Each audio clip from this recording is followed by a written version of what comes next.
Brady for up to 5 minutes or as much time as he may need. Great. I've joined with Chairwoman Maloney in welcoming and thanking our witnesses for appearing today. The Joint Economic Committee has a long history of interest in the accuracy, the relevance, and the timeliness of U.S. economic statistics. Washington relies upon these statistics to make policy decisions, and American job creators use these statistics to make employment and investment decisions. I wish this hearing had been called to make a broader inquiry into the accuracy, relevance, and timeliness of all U.S. economic statistics instead of focusing narrowly on the American Community Survey.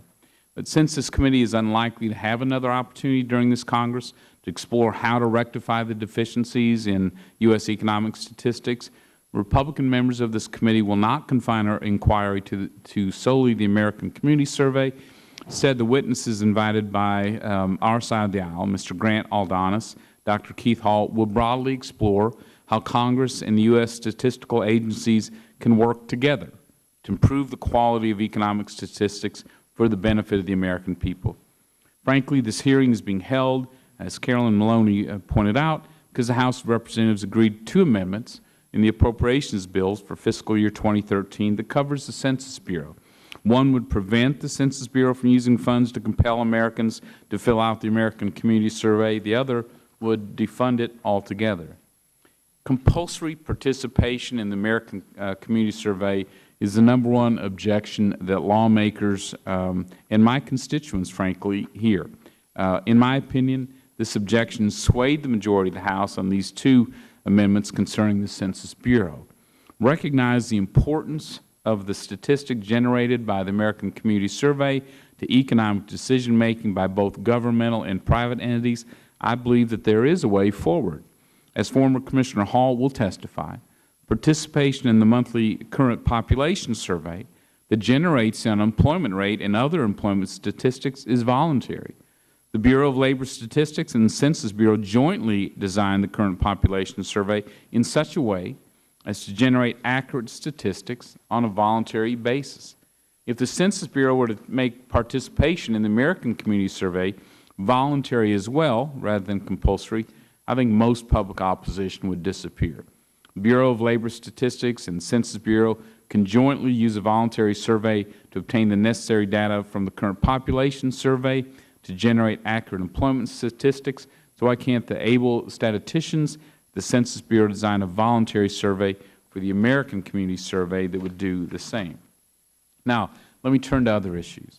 I've long been concerned about the quality of our statistics measuring international trade and investment flows and the output of the services sector. For example, we cannot accurately count the number of jobs created by exports, by sales of American goods and services. Moreover, we rely on outdated rules of origin that ignore the global supply chains of today, and we attribute, for example, all the value of an iPhone assembled in China as a Chinese export, even though final assembly accounts for only 8% of that iPhone's total value. From his experience as both Undersecretary for International Trade at the Department of Commerce and Chief International Trade Counsel, the Senate Finance Committee, Mr. Aldonis will outline what steps Congress and the statistical agencies should take together to improve the quality of U.S. international trade and investment statistics. Many statistical issues involve the price indices that are used to deflate gross service revenues into real services output. As a former Commissioner, the Bureau of Labor Statistics, Dr. Hall will offer his suggestions on how to improve not only the quality of labor statistics, but also the quality of price indices affecting the measurement of international trade and the real output of the services sector as well. U.S. statistical agencies have a proud tradition of reporting economic data objectively, regardless of the political ramifications for the incumbent administration. In the Green Jobs Act, however, Democrat leadership in Congress inserted an ill-defined and ill-conceived mandate for the Bureau of Labor Statistics to count green jobs. This green jobs mandate, which I believe is a thinly disguised attempt to create a metric to support a policy agenda, reeks of politics.